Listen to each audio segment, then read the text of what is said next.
And welcome back. It's 9:30. Over 15,000 Americans are still trying to get out of Afghanistan this morning. Planes full of refugees have been taking off from the Kabul airport, ground zero for chaos and death right now. So this all could have been avoided. Many argue President Biden's order for American forces to be withdrawn from Afghanistan happened too fast. Let's bring in an expert on Middle Eastern history, Dr. Susan Siavoshi, professor of Trinity University's Department of Political Science.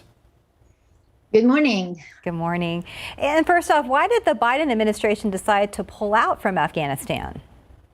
Well, actually, if you remember, there was Biden was basically following through the decision made by Trump administration in agreement with Taliban. There was an agreement in February 2020. And it was decided that the troops will, American troops will be get out of Afghanistan by May 2021. So that's one reason. And the other reason is that Biden always, even during Obama, he was not in favor of either search or expanding U.S. presence in Afghanistan because he believed that the strategic goals were not really well articulated, and he was worried about that. So these are really the reasons. But I can say that the writing was on the wall throughout. We spent too much money, but we didn't have much to show for.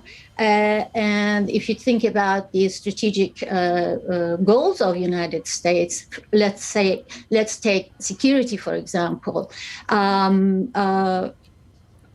Afghanistan was never really unified. If you look at the map throughout all these years, there was the presence of Taliban, and not just Taliban, but ISIS and other militant Islamic group in terms of democracy, if you like, and security, internal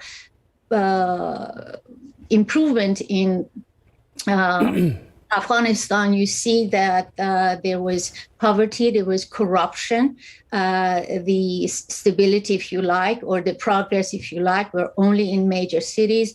The rest of the country was quite poor. So, as I said, the writings were on the wall. Right. U.S. didn't have much choice but to leave, according to some. Dr. Siavoshi, are we less safe considering the Taliban's takeover and their dubious connections to groups like Al-Qaeda?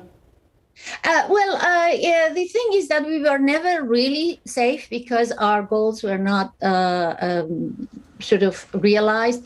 But, you know, it's hard to say. I don't have a crystal ball, but I believe that Taliban is a different sort of entity right now. First of all, there is different groups within Taliban. There are pragmatists and there are ideologues.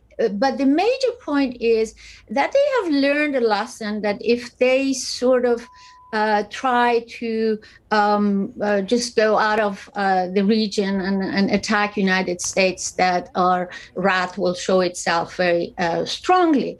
However, what I think is going on right now is that Taliban, for its own sake, would like to see stable Afghanistan to basically stabilize its own power. And if you look at the ideologies, they are not the one who are really looking to attack United States. And therefore, I believe that they have actually engaged in some activity to rein in some of these groups. For example, they assassinated someone like the name of Khorasani, who was one of the leaders of one of the Islamic groups.